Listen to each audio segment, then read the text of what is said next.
নবী মুস্তাফা কথা বলতে আছি, শোনো শোনো। আমার নবী মুস্তাফা মায়ের পেটে কতদিন ছিলেন? আল্লাহর পবিত্র কোরআনের তাফসীরে নুহুল বায়ান থেকে প্রমাণ হয় নবী মুস্তাফা মায়ের পেটে ছিলেন। আর দেখেন কোরআনের তাফসীর 49 পৃষ্ঠার মধ্যে তাওয়াল্লুদ নামার মধ্যে বর্ণনা করতে আছেন তিসআতু আশহুরিল কামারিয়া। আমার নবী মুস্তাফা মায়ের পেটে 9 মাস জীবন যাপন করেছেন। নবী মুস্তাফা সাল্লাল্লাহু তাআলা আলাইহি ওয়াসাল্লাতু তাসরিফ মায়ের পেটে ছিলেন, নারী কাটা অবস্থায় বাপজি ভাইরা ছিলেন।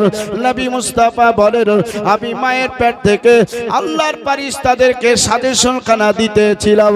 মা আমিনা রাদিয়াল্লাহু তাআলা আনহা তিনি বলছেন, আমার পেটে যে সন্তানটা ছিল প্রত্যেকটা মাসে একটা একটা করে নবী আসার পরে খবর দিত। প্রত্যেকটা রাত্রিতে আল্লাহর রাসূল পয়গম্বরে বিবিগণ আসার পর আমাকে খবর খানা করতেন, আসার পর আমাকে জানিয়ে দিতেন এবং সন্তানের নামে তারা দরুদ শরীফ পাঠ করতেন, সালাম পাঠ করতেন এবং তার আল্লাহর কাছে হাতটা তুলে দোয়া করে আমার কাছ থেকে তারা বিদায় নিয়ে চলে যেতেন। আমার বাপজি শোনো, আমার মায়েরা শোনো, নবী মুস্তাফা সাল্লাল্লাহু আলাইহি ওয়াসাল্লামের আম্মা জান আজকে মা আমিনা খাতুন তিনি বলেন, আমার পেটে যে সন্তানটা ছিল, যতদিন পেটে সন্তানটা ছিল আমার পেটে কোনো কষ্ট হয় নাই, আমি চলতে ফিরতে আমি কোনো কষ্ট অনুভব করি নাই, আমি বিছানায় ঘুমাতে কত কষ্ট হতো না। আজকে দেখেন অন্যান্য মহিলাদের কষ্ট হয়ে যায়, কিন্তু আমি না, আমার কোনো কষ্ট হতো না, আমার পেটটা 1 ইঞ্চি উঁচু হয় নাই। আমি খাবার খেতাম রে, খাবার খাওয়ার পরে আমার এতটা ঘুম চলে আসতো, আমি চোখটাকে বন্ধ করে যখন ঘুমিয়ে যেতাম সারা রাত্রি আমার সন্তানের উপরে আল্লাহর ফেরেশতা হুরেরা দরুদ ও সালাম পাঠ করতেন। জোরে বলো, দরুদ ও সালাম পাঠ করতেন। আদিয়ারে মোহতারাম, তাহলে নবী মুস্তাফার উপরে ফেরেশতা বর্গরা দরুদ ও সালাম পাঠ করতেন, হুরিরা নবীর উপরে দরুদ ও সালাম পাঠ করতেন। আদিয়ারে মোহতারাম, নবী মুস্তাফা এই দুনিয়াতে আসার পরও যে 63 বছর জিন্দেগি জাহিরি আজ তৈরি করে সামনে এগিয়ে যাবে, তখনকার ব্যাপারও কিন্তু আজ হাদিস শরীফ প্রমাণ এটাই করতে আছে। নবী মুস্তাফা যতটা সেকেন্ড শাহ ছিলেন, প্রত্যেকটা সেকেন্ড উপরই নবী মুস্তাফার উপরে আল্লাহর ফেরেশতা বর্গ হুরি পরি আজকে দরুদ ও সালাম পাঠ করতে করতে রাত্রি কাটিয়ে দিতেন, দিন কাটিয়ে দিতেন। জোরে বলো সুবহানাল্লাহ। আজিয়ারে মোহতারাম, তো নবী মুস্তাফা সাল্লাল্লাহু তাআলা আলাইহি ওয়াসাল্লাম তাসলিম বলেন যে আমি যে প্রথম মাসে যে মা আমিনার গর্ভে ছিলাম, এই খবরটা কে দিয়েছে জানো? এই খবরটা হচ্ছে আদি পিতা হযরতে আদম সফিউল্লাহ। আজ ইনি আসার পরে মা আমিনাকে একটা জঙ্গল বা রাস্তার কাছে গিয়ে খবরটা করেছিলেন, আমিনা আপনি হচ্ছেন প্রথম মাসের গর্ভবতী, আপনার গর্ভে এমন একটা সন্তান আছে যেই সন্তানের নাম শুনলেই আপনিও চমকে যাবেন। মা আমিনা বলছেন, আমার পেটে যে সন্তান পুত্র সন্তান নাকি অন্য, এটা আমি তো এখনো বুঝি নাই, কিন্তু আজকে হযরতে আদম শফিউল্লাহর কাছ থেকে মা আমিনা বলেন শুনতে এটাই পেলাম যে আজকে আদম নবী বললেন আপনার পেটে একটা পুত্র সন্তান আছে, আর এই সন্তান যেমন তেমন নয়, এই সন্তানটা হচ্ছে সমস্ত নবীদের সরদার, সমস্ত নবীদের আলা, সবসে আলা ওয়ালা হামারা নবী আজ তোমার পেটে আছে, এর নাম হচ্ছে হযরত মুহাম্মদ মুস্তাফা সাল্লাল্লাহু তাআলা আলাইহি ওয়াসাল্লাম। জলালুন আদিয়ারে মোহতারাম, তাহলে নবী মুস্তাফা মায়ের পেটে আছেন, এটা আদম নবীর কাছ থেকে খবর পেলেন যে আজকে আপনি প্রথম মাসের হচ্ছে গর্ভবতী। আমি আপনাকে খবর দিলাম, মা আমিনা বলছেন খবরটা তো আমি দিনে শুনে নিলাম, কিন্তু রাত্রিটা যখন চলে আসলো তো আমার সম্মুখে একটা মহিলা চলে আসলো, আসার পরে বলছেন আমিনা আপনাকে সালাম করতে আছি, আপনার পেটে যে সন্তান আছে তাকেও সালাম করতে আছি, তার আদবে আজ আপনার কাছে দাঁড়িয়ে আছি। আমিনা আপনি হচ্ছেন ভাগ্যবতী, আপনি ভাগ্যবতী, আপনি সমস্ত নবীদের সরদারের মা, আপনি আমিনা খাতুন। আজ আপনাকে আমি খবর দিতে এসেছি। আপনি কে? আমি হচ্ছি হযরতে মা হাওয়া। জোরে বলো, মা হাওয়া খবর দিচ্ছেন। মা হাওয়া আসার পরে খবর দিচ্ছেন, সেই জায়গায় হাত বুলাচ্ছেন, হাত বলছেন, হাত লাড়ছেন।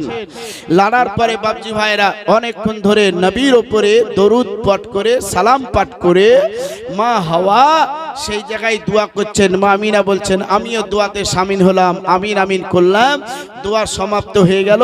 তারপরে দেখলাম সালাম করে মা হাওয়া সেখান থেকে বিদায় নিলেন। কি মসজিদে নামাজ পড়তে আসেন না আপনারা? আসেন না? আসেন না? কি মসজিদে নামাজ পড়েন না? এত একটু জোরে আওয়াজ করবেন, হ্যাঁ না করবেন একটু, তাহলে নামাজ পড়তে আসেন। যখন ইমাম সাহেব সালাম ফিরিয়ে দেয় একটু তাসবিহ পাঠ করে, করার পরে ইমাম সাহেব হাত তুলে দোয়া করে না দোয়া? আপনারা তখন দোয়া করেন। তো ইমাম যা বলে আপনারা তাই বলেন নাকি? কি বলেন? আপনারা শুধু আমিন আমিন করেন। ইমাম ভালো চাইলো আমিন, খারাপ চাইলো আমিন। কিন্তু আমরা বুঝি না, ইমাম যা চাইছে ভালোই চাইছে। আমরা আমিন আমিন করে দোয়া যখন শেষ হয়ে যায় তখন বাবাজি ভাইয়েরা মসজিদ আর কেউ থাকে না, আপনা আপনা বিদায় নিয়ে চলে যায়। তো মা হাওয়া দোয়া করছেন, ভালোই দোয়া করেছেন। ইমাম আমাদের দোয়া করে, ভালোই দোয়া করে, খারাপের জন্য দোয়া করে না। ইমাম দোয়া করে আল্লাহ এই যে মুসল্লিরা নামাজ পড়লো এদের নামাজকে কবুল করে, এদের সাগিরা কাবিরা গুনাহ আল্লাহ মাফ দিয়ে দাও, 5 ওয়াক্ত মুসল্লি বানিয়ে দাও, এদের মক্কা মদিনা হজ করার তৌফিক দাও, মা বাপের খিদমত যাতে করতে পারে সেই তৌফিক দাও। আল্লাহ চলতে ফিরতে ভূত ভ্রান্তি থাকতেই পারে, এগুলাকে আমার মুসল্লি তুমি ক্ষমা করে দাও, এই বলি দোয়া করে। আর আপনার আমিন আমিন করেন, কিছু বুঝতে পারেন না, না পারেন দোয়া শেষ করে দিয়ে বাড়ি চলে যান।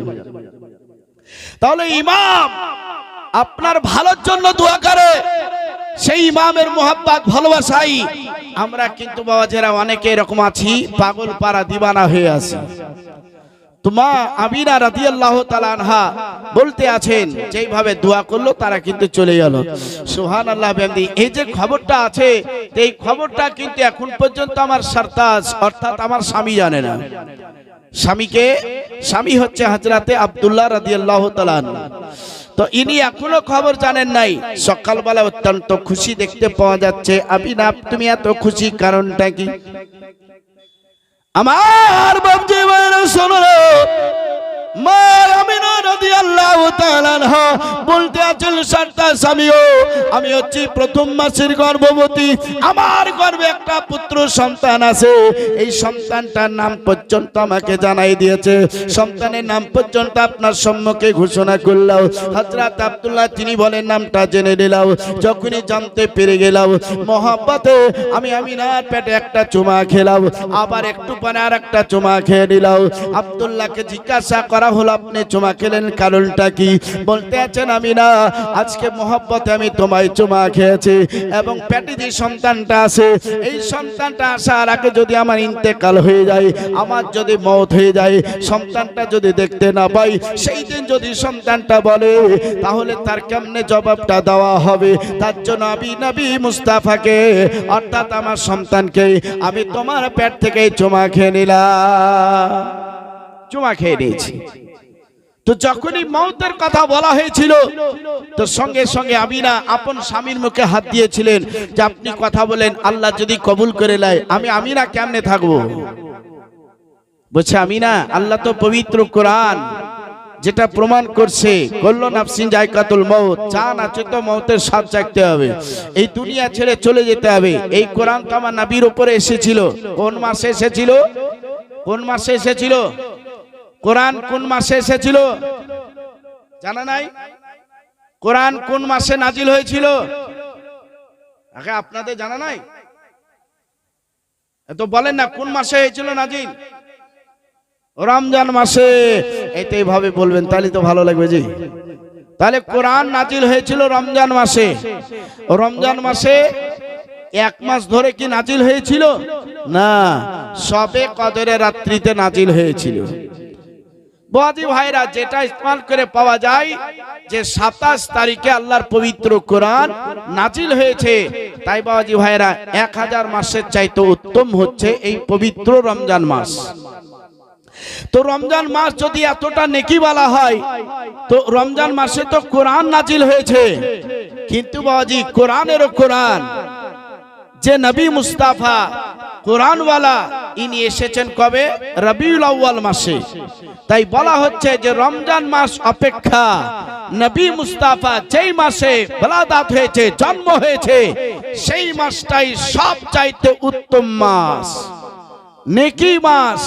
কারণ যে নবী যদি রবিউল আউয়াল মাসে না আসতো তাহলে আজকে রমজান মাস এতটা মর্যাদাবান বলা মাস হতে পারত না, এতটা মাস মর্যাদাবান হতে পারত না। তো আজিজানে মোহতারাম, তাহলে সেই কোরআনওয়ালার আজকে আমরা ঘটনা শ্রবণ করতে আছি। আর এই কোরআনওয়ালা যে কতটা মসজিদ কিভাবে ব্যবহার করেছেন এগুলাও কিন্তু দৌরান আমরা বাবাজি ভাইরা শুনতে থাকবো। সুবহানাল্লাহ বিহামদিহি। তো নবী মুস্তাফা মায়ের পেটে আছেন, সুবহানাল্লাহ। খবরটা যখন হলো, খুশি খুশি যখন খবরটা পেয়ে গেলেন, তো আব্দুল্লাহ রাদিয়াল্লাহু তাআলা আনহু ইনি বলছেন যে আমি আনন্দ, আমি খুশি, আমি এলাকার মানুষকে খবর দিব, জানো আমি বাবা হতে চলেছি। খবর দেয় না আপনাদের গ্রামে? হয় না? খবর হয়। তো আব্দুল্লাহ বলছেন এরকম আমিও খবর দেব। বাপজি ভাইরা আমার, বেশি যদি বলতে যাই তো সময়টা আপনাদের বেশি লাগবে, একটু একটু করে বলে বলে সামনে এগিয়ে চলে যেতে হবে। তো মা আমিনা রাদিয়াল্লাহু তাআলা আনহা তিনি বলতে আছেন বাড়িতে সুন্দর খাবার তৈরি করা হয়েছে, সেই খাবার আমি স্বামীকে খাইয়ে দিলাম, নিজে খেলাম। খাবার পরে আল্লাহর কাছে হাত তুলে দোয়া করেছি এবং সেই সময় 2 রাকাত নামাজ আদায় করেছি, নামাজ পড়েছি। কোন নবীর স্মরণ করে? ঈসা নবীর উপরে যেই নামাজটা ফরজিয়াত করেছিল, ফরজ করেছিল, সেই নামাজটা কিন্তু আমরা পড়তাম। আচ্ছা, ঈসা নবীর উপরে যে নামাজটা ফরজ করেছে আল্লাহ, যে ওয়াক্ত ফরজ করেছে, সেই নামাজটা যারা পড়বে তারা কি অমুসলমান হবে? তারা কখনো অমুসলমান হতে পারে না। কারণ যে মা আমিনা ঈসা নবীর কালমা পড়ে মুসলমান ছিলেন এবং তাকে স্মরণ করে তার উপরে যে নামাজটা ফরজ ছিল সেই নামাজটা তিনি আদায় করতেন। তাহলে মা আমিনা হচ্ছেন মুসলমান, অর্থাৎ মা আমিনা যেহেতু নবী মুস্তাফার মা, এর জন্য জান্নাতের গ্যারান্টি আছে। কেউ যদি বলে জান্নাত নিয়ে সন্দেহ, তাহলে সেই ব্যক্তি বেশি যদি বলে তাহলে তাকে তওবার দিকে চলে যেতে হবে, তার ঈমান কিন্তু নষ্ট হয়ে যাবে। আমার বাপজি ভাইরা, তাহলে যেটা জানা নেই সেটা নিয়ে কিন্তু আমরা তর্ক বিতর্ক কখনো করতে যাব না। তাহলে চলে আসুন নবী মুস্তাফা সাল্লাল্লাহু তাআলা আলাইহি ওয়াসাল্লাম তাশরীফ মায়ের পেটে যে 9 মাস জীবন যাপন করছেন, সুবহানাল্লাহ। নবী বলছেন মার পেট থেকে আমি পুরো দুনিয়াটাকে ঝকঝক করে দেখতে পাচ্ছি, দেখতে পাওয়া যাচ্ছে। দেখার ক্ষমতা দিয়েছেন কে? দিয়েছেন আমার আল্লাহ পাক রব্বুল আলামিন। আল্লাহ যদি ক্ষমতা না দিতেন তাহলে দেখতে পেতেন না। তো আল্লাহ ক্ষমতা দিয়েছেন, আমার নবীকে দিয়েছেন। আমার বাজি ভাইরা শুরু, নবী মুস্তাফা মায়ের পেটে আছেন। এবার দেখেন দ্বিতীয় মাস যখন চলে আসলো, আর একজন পয়গম্বর আমিনার কাছে খবর করে দিচ্ছেন, ও আমিনা আপনি হচ্ছেন 2 মাসের গর্ভবতী। এবার খবরটা যখন দিনের বেলায় করে দেওয়া হলো, রাত্রি বেলায় আমিনা বলেন আমি মাগরিবের পরে যখন ঘরের ভিতরে যাই, যাবার পরে বিছানায় যখন একটু সাট হয়ে যায়, ওই জায়গায় আরো একজন মহিলা আমার সম্মুখে উপস্থিত হয়ে গেল। আসার পরে আমাকে সালাম করলেন, সালাম করার পরে যত কথাবার্তা আছে বললেন, বলার পরে আমার পেটখানে একটু হাতটা বুলিয়ে দিয়ে সেই জায়গায় নবীর উপরে দরুদ ও সালাম পাঠ করে আল্লাহর কাছে হাতটা তুলে দোয়া করে সেখান থেকে বিদায় নিয়ে চলে গেলেন। এইভাবে 9টা নবী এসে আমার কাছে খবরখানা করেছিলেন এবং রাত্রিবেলাতে অনেক মহিলা আসার পরে খবর করেছিলেন। আমি আমিনা রে, খবরটা শোনার পরে এতই খুশি হয়েছি, এতই আনন্দ পেয়েছি। কিন্তু বাপজি ভাইরা, যদি আমার স্বামী দুনিয়ায় বেঁচে থাকতো, আমার স্বামী যদি দুনিয়ায় থাকতো, তাহলে পারে খুশিটা আরো বেশি বেশি করে মানানো সম্ভব হতো। আমার যখন পেটে 3 মাসের সন্তান, সেই টাইমে আমার স্বামী ব্যবসা করতে যাওয়ার পরে সেখান থেকে থেকে আর দেখো ফিরে আসে নাই। আমি আমিনা তখনই বিধবা নারী হয়ে গিয়েছিল। আমার তখন এতটা দুঃখ, এতটাই কষ্ট। এই কষ্টটা দিয়ে আমি যখন জঙ্গলের দিকে এগিয়ে চলে যাচ্ছিলাম, আজকে দেখেন বাপজি ভাইরা, আমিনাকে খুশি করার জন্য, আমিনাকে আনন্দ দেওয়ার জন্য একটা জঙ্গল থেকে বাঘ বের হয়েছিল, অপর জঙ্গল থেকে একটা হরিণী বের হয়েছিল। আসার পরে তাদেরকে বাপজি ভাইরা খুশি করবে, অর্থাৎ নবী মুস্তাফার উপরে নাতখানি পড়বে। আর বাবাজি ভাইরা আমার, হরিণী যখন বাঘটাকে দেখে থমকে দাঁড়িয়ে গেল। বাঘ দেখার পরে আশ্চর্য হয়ে গেল, আমার শিকার আজকে হরিণী আমায় দেখে দাঁড়িয়ে গেছে। ও হরিণী রে, আল্লাহর ওয়াস্তে যেই নবীকে তুমি সাক্ষাৎ করার জন্য যাচ্ছ, যেই নবীকে সালাম করার জন্য যাচ্ছ রে, সেই নবীকে তো আমি সালাম করার জন্য যাচ্ছি, সেই নবীকে তো আমি আজকে দেখার জন্য যাচ্ছি। সেই নবীর উপরে দরুদ ও সালাম পড়ে পড়ে আজকে আমি নাকে খুশি করার জন্য যেতে চাইছি, কিন্তু আমার জন্য তুমি আসতে পারো না। আজকে নবীর ওয়াস্তে করে বলতে আছি, ও হরিণী রে, আল্লাহর ওয়াস্তে আজকে তোমাকে আমি খাওয়া মাফ করে দিলাম, তাড়াতাড়ি ফিরে আয়। একই সঙ্গে মিলে আমরা যাবার পরে আমিনার সম্মুখে নেচে নেচে নবী মুস্তাফার উপরে দরুদ ও নাতখানি পড়ে পড়ে আমরা আমিনাকে খুশি করে আসি।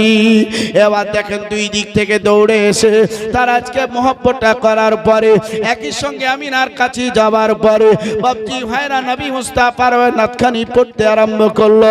নবী মুস্তাফার উপরে তারা শের শায়রি করতে আরম্ভ করলো, আপনা জমানে তারা পড়তে আরম্ভ করলো। এগুলা পড়ে পড়ে যখন তারা নাচানাচি করতেছিল, আমার আমিনা এটা দেখে অত্যন্ত খুশি হয়ে যায়। আমিনা দেখেন অত্যন্ত খুশি রে, আমিনা সেই জায়গায় হজি ভাইরা হাতটা তুলে দোয়া করে নিজের বাড়ি চলে এসেছিলেন। আমিনা বলেন, রাত্রিকালে আমি ঘুমিয়ে যেতাম, রাত্রিকালে চোখটা বন্ধ করে ঘুমিয়ে যেতাম, কিন্তু সুবহানাল্লাহ আমার স্বামী দুনিয়াতে নাই, তবে আমাকে ঘরের ভিতরে ভয় লাগতো না, আমাকে কখনো ডর লাগতো না। এই কারণে আমার পেটে যে সন্তানটা আছে, আখেরি পয়গম্বর আছে, এই নবীর উপরে আমার বাড়িখানা পুরা দরুদ ও সালামে ভরে ভরে থাকতো। ছেড়ে বলো, ভরে থাকতো। এত আওয়াজ পেতাম, এত ভালো লাগতো আমার বাপজি ভাই সোনালাল। এইভাবে দেখেন বাপজি ভাইরা 7টা মাস অতিবাহিত হয়েছে। বাপজি ভাই সোনালাল, মসজিদ হচ্ছে আল্লাহর ঘর, আর কাবা হচ্ছে আল্লাহর ঘর। বাপজি ভাইরা, আজকে মসজিদ আপনি একবার আল্লাহ বললে 17টা আল্লাহর সওয়াব পাবেন। মসজিদে একবার আল্লাহ বললে 50,000 আল্লাহর সওয়াব পাওয়া যাবে। মসজিদে একবার আল্লাহ বললে 70,000 আল্লাহর সওয়াব পাওয়া যাবে। একবার আল্লাহর ঘর কাবার কাছে আল্লাহু আকবার বলে পাঠ করলে 1 লক্ষ আল্লাহর সওয়াব নামায়ে আমলের মধ্যে লিখে দেওয়া হয়, এবং জিন্দেগীর ছোট গুনাহগুলোকে আল্লাহ সঙ্গে সঙ্গে ক্ষমা করে দেন, মাফ করে দেন। জোরে বলো সুবহানাল্লাহ। আজিজানে মোহতারাম, সেই ঘর আজকে আল্লাহর ঘর, মসজিদ কাবা। বাপজি ভাই সোনালাল, তো নবী মুস্তাফা সাল্লাল্লাহু তাআলা আলাইহি ওয়া সাল্লাতু তাসলিম আছে। আল্লাহর পবিত্র কোরআন থেকে ঘোষণা হচ্ছে, আলাম তারা কাইফা ফাআলা রাব্বুকা বিআসহাবিল ফিল। হে মাহবুব, আপনি কি দেখেন নাই ও হাতিওয়ালাদের কি অবস্থা করেছিলাম? নবী মুস্তাফা বলছেন, তো আমি সব বুঝে গেছি এবং আমি জেনে গেছি, এবং মায়ের পেট থেকে আমি সব কিছুরই দর্শন করতেছিলাম। তো যে নবী মুস্তাফা মার পেট থেকে আজ ফেরেশতা জিবরিলকে সাজেশন দেয়, মার পেট থেকে আসমানে কোথায় কি সাজাতে হবে তার সাজেশন দিয়ে থাকে, মার পেট থেকে জমিনে কোথায় কি হবে তার সাজেশন ফেরেশতাদের দিতে থাকে, মার পেট থেকে আজ বাজি ভাইয়ের আমার দুনিয়াতে কি ঘটছে নবী মুস্তাফা নিজের চোখে দর্শন করে। এই নবীকে কেউ যদি খারাপ বলে দেয়, আমরা এই জাফরাবাদের মানুষ, আহলে সুন্নাত আল জামাতের মানুষ, আমরা কখনো তাদেরকে মানতে পারেন? আমরা তাদেরকে কখনো মানতে পারি না, আমরা তাকে কখনো সাপোর্ট করতে পারি না। আজিজারে মোহতারাম, তো নবী মুস্তাফা সাল্লাল্লাহু আলাইহি ওয়াসাল্লাম বলছেন, আমি মায়ের পেটে আছি, আল্লাহ রাব্বুল আলামিন বলছেন আলম তারা কাইফা ফাআলা রাব্বুকা বিআসহাবিল ফিল, হে মাহবুব আপনি কি দেখেন না ও হাতিওয়ালাদের কি অবস্থা করেছিল? নবী বলছেন আমার চোখের সামনেই তো ঘটনাটা ঘটেছে। নবী মুস্তাফা দুনিয়াতে আসতে 55 দিন এখনো বাকি আছে। বাপজি ভাইরা, মুসা কালিমুল্লাহ আলাইহিস সালাতু তাসলিম মা আমিনাকে খবর দিয়েছেন, তার 5 দিন পরেই কিন্তু ঘটনাটা ঘটতে আছে বাবা। আজ দেখেন এমান শহর থেকে আব্রাহারের কিছু দলবল এরা কাবার কাছে এসেছিল। আসার পরে দেখছে একটা ইবড়ো কিবড়ো কাবা আছে, পুরাতন ঘর আছে, সেখানে মানুষ আসছে আর ঘুরে ঘুরে তাওয়াফ করছে, সেখানে হাত তুলে দোয়া করছে আর অনেক টাকা পয়সা দিচ্ছে। এই টাকাগুলো আব্দুল মুতাল্লিব গুছিয়ে গুছিয়ে রাখছে। বাদশার কানে যে খবর করে দেওয়া হলো, বাদশা বলছে তাই নাকি? বলে হ্যাঁ। তো যে এর চাইতে যদি একটা ভালো ঘর করে দেওয়া যায় তো বলছে নিশ্চয়ই মানুষ আপনার এখানে আসার পরেই টাকা পয়সা দিবে। ওই ঘরটার নাম কিন্তু কিতাবে গির্জা লেখা আছে। তো ঠিক আছে, কোথায় করতে হবে? যেখানকার মানুষের জমজমাট, একটা চৌমোহনী রাস্তা আছে, এই জায়গাতেই করতে হবে। বাজি লাখ লাখ টাকা খরচ করে জমরুদ পাথর দিয়ে, সোনা চাঁদির পান দিয়ে, মানে এটাই মশলা, এই দিয়ে বাজি লাগিয়ে একটা গির্জা ঘর তৈরি করে নিল। গরমের দিনে ঠান্ডা, ঠান্ডার দিনে গরম, এই হচ্ছে পাথরের সিস্টেম। এটা তৈরি করে নেওয়ার পরে বাজি ভাইরা দেখছে মানুষ তো এখনো আসে নাই, এখনো তো মানুষ আসলো না। তো বলছে কি করা যায়, কি করা যায়, খবর করে আসো। যাওয়ার বলছে আব্দুল মুতাল্লিব क्या है? बोलते देखो चौमोहनी के रास्ता में एक तो गिरजा बनाए, सबसे बहुत बड़ा अच्छा वाला गिरजा बनाए। বলছে 1 বছর তোমার এখানে হজ হবে, 1 বছর ওখানে করতে হবে। মানুষকে খবর করে দাও। আব্দুল মুতালিব বলছে ऐसा হবে তোরি? বলছে যার ইচ্ছা হবে সে যাবে, যার ইচ্ছা হবে না যাবেন, এটা আমি বলতে পারবো না। বাজি দেখলো এখন পর্যন্ত কোনো কাম হয় না। আবার আসার বলছে আব্দুল মুতাল্লিব, বলছে দেখো আমি কি মানুষের ঠিকা নিয়ে রেখেছি নাকি রে ভাই, যাচ্ছে না তো আমি কি করব? তো বাজি ভাইরা দেখবেন খারাপ কাজের সুসুড়ি শয়তান বেশি দেয়। তো আব্রাহার আপনার কিছু কথাবার্তা যুক্তিগুলা পেয়ে গেল, পাওয়ার পরে বলছে না এরকম করে হবে না, এত ব্যবস্থা একটা করতেই হবে। লাখ লাখ টাকা খরচ করেছি, এত টাকা, আর এত টাকা খরচ করে যদি জাফরাবাদের মসজিদে নামাজ পড়তে না আসে তাহলে পারে বাপজি ভাইরা আর বদনাম ছাড়ার কিছুই হবে না নাকি? হ্যাঁ, এত টাকা দিয়ে খরচ করে মসজিদ বানাচ্ছেন, ভিআইপি মসজিদ করছেন, অথচ মুসল্লি নাই। হ্যাঁ, জালসা টাইমে তো 2 তলা 3 তলা 5 তলা পূর্ণ হওয়া দরকার ছিল। তো একটা দুইটা লাইন কোন রকম টাইনা টুইনা হচ্ছে। বাবাজি ভাইরা ঈদের পরের দিন থেকে এখন এলান চলছে যে জাফরাবাদের মসজিদ থেকে কিছু মুসল্লি হারিয়ে গিয়েছে, নিখোঁজ হয়ে গিয়েছে। যদি আপনারা ধুঁড়ে পান, দেখতে পান তো দয়া করে মসজিদে হাজির করে দিয়া যান। তো মহা মুশকিলের ব্যাপার জি। রমজান মাসে বাবাজি খুব ঠেলাঠালি চলছিল, যেমনি ঈদ পড়া হয়ে গেছে মুসল্লিও হারিয়ে গেছে। আপনাদের গ্রামে হারিয়েছে? হারিয়েছে আপনাদের গ্রামে? ও আপনাদের গ্রামে হারায়নি, তাহলে আপনাদের গ্রামটা ভালোই আছে জি। অন্যান্য গ্রামে হারিয়ে গেছে, আমাদের গ্রামে হারিয়ে গেছে জি। রমজান মাসে 3 লাইন 4 লাইন 5 লাইন করে ওয়াক্তে মুসল্লি হতো, আর যেমনি ঈদ পড়া হয়ে গেল আবার 1 লাইন থেকে 2 লাইন কোন রকম টাইনা টেনে হয়েছে, 2-3 লাইন হারিয়ে গেছে। আবার আল্লাহ যদি রাখে বাঁচিয়ে রাখে তো সামনে রমজানে হয়তো ধুঁড়ে পাওয়া গেলে পাওয়া যেতে পারে। এইরকম যাতে না হয় আমার বাজি ভাইরা, তাহলে বলতেছিলাম জাবরাহার বাদশা আসার পরে বলল, 2-3 বার বলল কিন্তু হলো না। বুঝছে কি করা যায়? তো বুঝছে ওয়াকেরা হবে না, আর যে ছাগলগুলো আছে উটগুলো আছে ওগুলাকে ধরে নিয়ে চলে এসো, তাহলে আপনি ঠিক সোজা হয়ে যাবে। তাই নাকি? বলে হ্যাঁ ঠিক আছে। বাপজি ভাইয়ের একবার সকাল সকাল গিয়ে তার উট ছাগল দুম্বা এগুলাকে ধরে নিয়ে চলে এসেছে। কিছু মহিলারা দেখে নিয়েছে, এই তোমরা কে? এটা তো আমাদের মুতাওয়াল্লিদ সব এগুলো জিনিস, কোথায় নিয়ে যাচ্ছ? বলে তোমাদের কাবার মুতাল্লিকে খবর করে দিও, এই থেকে এত দূর ব্যাপার। ঠিক আছে। আব্দুল মুতালিবের বাড়ির কাছে গিয়ে সব একবার লাইন দিয়ে দাঁড়িয়ে আছে। হযরতে আব্দুল মুতাল্লিব তিনি বলছেন আমি সকালবেলায় দরজা খোলার পরে যখন সামনে দেখি তো অনেক মেয়ে ছেলে লাইন দিয়ে, পুরুষরা সেই জায়গায় লাইন দিয়ে, কি ব্যাপার জি তোমাদের চোখে পানি কেন? তো বলছে আপনার কাছে অনুমতি নেওয়ার জন্য। কিসের অনুমতি? বলছে আপনার উট ছাগল দুম্বা যেগুলা ছিল সেগুলা ধরে নিয়ে চলে গেছে, এগুলাকে আমরা ছোটাবার জন্য যুদ্ধ করব, আপনি অনুমতি দিলেই চলে যাব। আব্দুল মুতাল্লিব ব্যাপারটা বুঝে গেলেন, ঠিক আছে তোমাদের কিছুই করতে হবে না, তোমরা আপনা আপনা কাজ করো।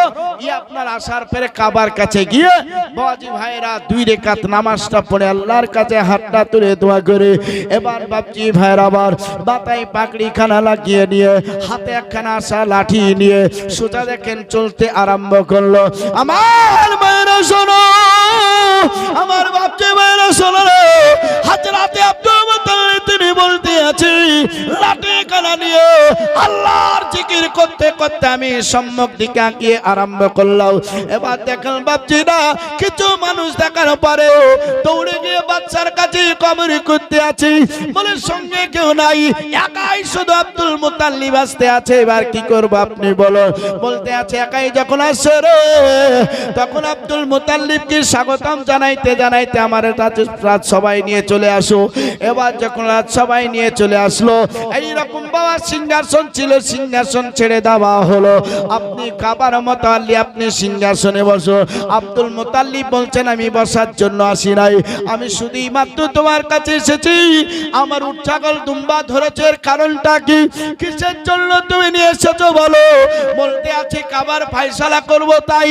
আব্দুল মুতাল্লিব বলতে আছেন কাবাকে আমার না আমার বাপের, আমি কাবার ফয়সালা করার আবার কে?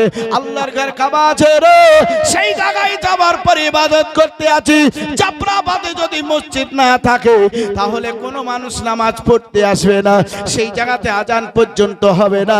আল্লাহর ঘর কাবা আছে রে, তার জন্য আমি আব্দুল মুতাল্লিব যাবার পরে একটু খিদমতদার করে সেই জায়গায় যাওয়ার পরে আমি একটু ঝাড়ু লাগিয়ে দিই, সেটাকে পরিষ্কার করে দিয়ে সেই জায়গায় নামাজ পড়ো। কত মানুষ আসার পরে দোয়া রাজি করে, আমি হাতটা তুলে দোয়া করে দিই। কার ফয়সালা করার জন্য বলছো? সে খাবার ফয়সালা আমি করতে পারবো না, আমার জিনিস ধরেছে এগুলার মালিক হচ্ছে আমি। কিসের জন্য নিয়েছো? এর জন্যই। তাহলে তুমি আমার জিনিসগুলোকে তাড়াতাড়ি তুমি ব্যাক করে দাও। হযরতে আব্দুল মুতাল্লিব তিনি বলেন, এইভাবে যখন তাকে প্রেসারে দিয়ে দেওয়া হলো, আব্রাহার বলতে আছে তাহলে আল্লাহর ঘর কাবাকে আমি ভাঙচুর করে দেব। আব্রাহা তুমি আল্লাহর ঘর কাবাকে ভাঙচুর করো নাই, ভেঙে দাও, তাতে আমার কোনো যায় আসে না। আব্রাহা রে, আমার উট ছাগল দুম্বা গুলাকে যেমনে ধরে নিয়ে এসেছো সেইভাবে তোমায় পুনরায় আবার তোমাকে ব্যাক করে দিতে হবে, তোমাকে আবার পুনরায় রিটার্ন করে দিতে হবে। আমি তোমার সঙ্গে যুদ্ধ করতে চাই না, আমি তোমার সঙ্গে মারামারি করতে চাই না, আমি তোমার সঙ্গে লাঠি ধরতে চাই না। এই কথাটাই বলে আমি তোমার কাছ থেকে বিদায় নিয়ে চলে যাচ্ছি। আব্রাহার বলছে বাদশা, বাদশা বলতে আছে আব্দুল মুতাল্লিব তাহলে একটা কথা শুধুই মাত্র আপনি এলান করে দেবেন। জাফরাবাদে যেই রকম এলান করা হচ্ছিল, বলে 23, 24, 25 তারিখে মাদ্রাসা মসজিদের উন্নতি কল্পে জালসা, আপনার এলাকায় দলে দলে দলভুক্ত হয়ে জালসা খানা শোনার জন্য যেমনে উপস্থিত হয়ে যাবে, তার জন্য সুন্দর করে প্যান্ডেল তৈরি করা হয়েছে, সুন্দর সুন্দর বক্তা আলেম ওলামা হাজির করা হবে, তোমরা যাওয়ার পরে শ্রবণ করবে। এইরকম ভাবে এলান করতে বলা হলো। আপনি যাওয়ার পর আপনি যখন কাবার মুতাওয়াল্লি, আপনার কথাটা সবাই শুনবে। আপনি যাওয়ার পরে বলবে কাবা এলাকাবাসীরা তোমরা 7 দিনের মধ্যে এই এলাকাটা খালি করে দাও, আল্লাহর ঘর কাবাকে ভাঙচুর করা হবে, আল্লাহর ঘর কাবাকে গুড়িয়ে দেওয়া হবে। এই এলানটা শুধুই মাত্র আপনি করে দেবেন। হযরত আব্দুল মুতাল্লিব বললেন ঠিক আছে সেটাই বলে দেব। আসার পরে এবার কাবার কাছে দাঁড়িয়ে দাঁড়িয়ে বলতে আছো মক্কাবাসীরা, ওই এলাকাবাসীরা রে, আমি আব্দুল মুতাল্লিব তোমাদের বলতে আছি শোনো, এই আল্লাহর কাবাকে ভেঙে দেওয়া হবে, আল্লাহর কাবাকে মেরামাস করে দেওয়া হবে, আল্লাহর কাবাকে উড়িয়ে দেওয়া হবে। তার জন্য এখানে বড় বড় বম চলবে, অ্যাটম বম চলবে, মানে বম সেখানে নিক্ষেপ করা হবে। তার জন্য তোমাদের ক্ষতি হতে পারে। এই ক্ষতি থেকে হাত থেকে বাঁচাবার জন্য আমি দায়িত্ব নিয়ে তোমাদেরকে খালি করতে বলি। তোমরা আপনা আপনা বাড়ি ছেড়ে দিয়ে ওই দেখো পাহাড়ের চূড়াতে তোমরা সবাই উঠে যাও, তোমরা চলে যাও, আর তোমরা কেউ দেরি করবে না। আব্দুল মুতাল্লিব যখন এই কথাটা বললেন, এলাকার মানুষেরা পুরুষ নারী মিলে সবাই মিলে দেখেন বাড়িঘর খালি করতে আরম্ভ করে দিলেন। আমার মায়েরা রে, মা আমিনা তিনি এখন 8 মাসের গর্ভবতী। এই গর্ভে দুজাহানের বাচ্চা আছে, নবী মুস্তাফা আছে। ওজি ভাইরা, আমিনা রাদিয়াল্লাহু তাআলা আনহা বলতে আছেন প্রতিদিনে তরে তো দরুদ ও সালাম চলতো, প্রতিদিন সালামি সালাম চলতো, প্রতিদিন আমিনা অত্যন্ত খুশি হয়ে যেতাম। আমিনা তাদের সঙ্গে হাতটা তুলে আমি আমিন আমিন করতাম, আমি তাদের সঙ্গে হাতটা তুলে দোয়া করতাম।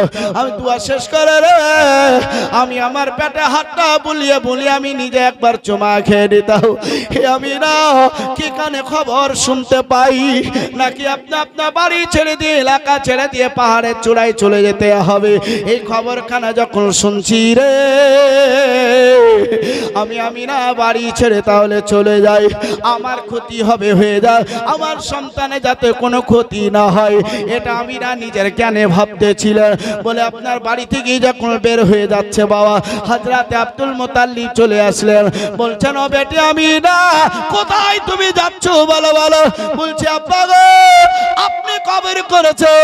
বলে আপনার বাড়ি ছেড়ে দিয়ে পাহাড়ের চূড়ায় উঠার জন্য, তাই পাহাড়ের চূড়ায় উঠার জন্য চলে যাচ্ছি। বড় বড় বম চলবে নাকি? বলছে বেটি আমিনা, তোমাকে বাড়ি ছেড়ে কোথাও যেতে হবে না, কারণ যে তোমার গর্ভে সন্তান আছে। ও আমিনা, ও বেটি আমিনা, এত খারাপ পাহাড় উঠতে গিয়ে যদি তোমার পাখানা ফসকে যায় তাহলে পারে তোমার পেটে চাপ লাগবে, আর তোমার পেটে যদি চাপ লাগে তাহলে সন্তানের কষ্ট হতে পারে। আয় আমিনা, তোমায় বাড়ি ছেড়ে কোথাও যেতে হবে না। আল্লাহর কাবার যদি ইজ্জত হয় তাহলে তোমার ইজ্জত হবে, আল্লাহর কাবা যদি রক্ষা পাই তাহলে তোমারও কোনো ক্ষতি হবে না।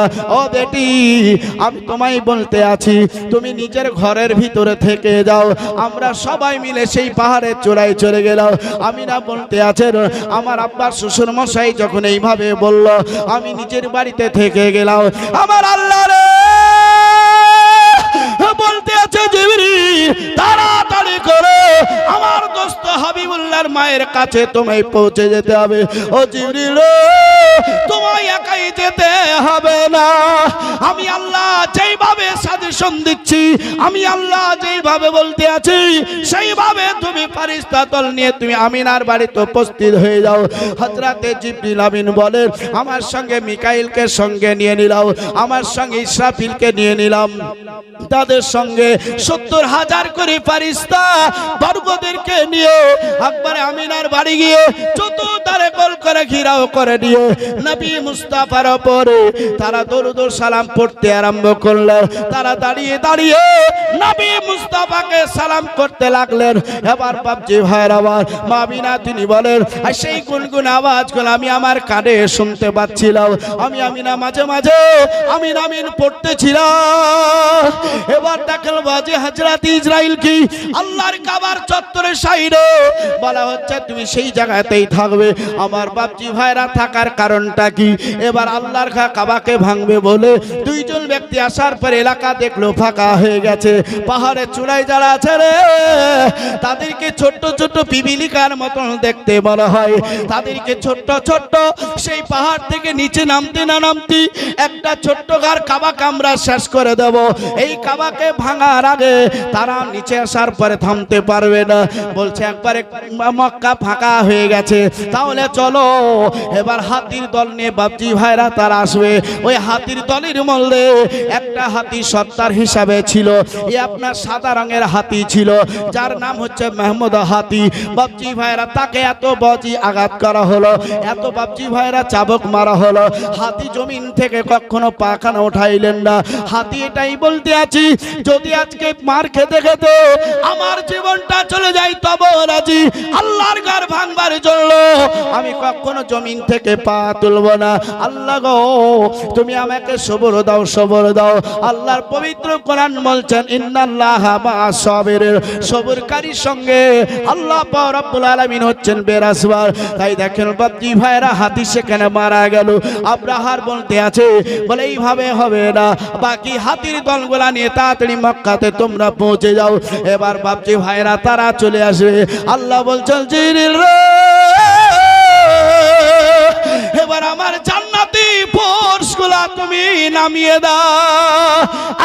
জিবরিল জান্নাতি আবাবিল পাখি এদেরকে আমার কাবার চত্বর উড়িয়ে দাও, একবারে ঝাঁকের ঝাঁক উড়িয়ে দাও। আমার এই ছোট্ট ফোর্স দিয়ে আমি আমার কাবাকে রক্ষা করে নেব। ও জিবরিল গো, তাদের কাছে জান্নাতি অ্যাটম বমগুলা তাদের পায়ে পায়ে সেট করে দাও, তাদের ঠুটে ঠুটে সেট করে দাও। অর্থাৎ এক একটা পাখিকে 3টা করে অ্যাটম বম দিয়ে দেওয়া হলো। এর আপনার নেওয়ার পরে দেখেন চত্বরে উঠতে আরম্ভ করলো। হযরত ইসরাইল ফেরেশতা বলে আসার পরে বম পড়বে আর তাদের রূহটাকে বাহির করে নিতে হবে। হে মুসলমান, আসার পরে চত্বরে চত্বর সাইডে এবার দাঁড়িয়ে দাঁড়িয়ে বলতে আছে, কে আগে যাবে আল্লাহর ঘর কাবাকে ভাঙবার জন্য, আল্লাহর ঘর কাবাকে ধূলিসাৎ করার জন্য। আমার মুসলমান, যেটা সর্বপ্রথম সবচেয়ে পহলে আল্লাহ কাবা এই পৃথিবীতে অবস্থান করেছিলেন। জোরে বলুন আল্লাহু আকবার, আল্লাহু আকবার। আর একটু জোরে বলুন আল্লাহু আকবার। আচ্ছা জানে মোহতারাম, শুনুন শুনুন, আজকে দেখেন সেই কাবা আজকে সবাই মিলে অপেক্ষা করতে আছে।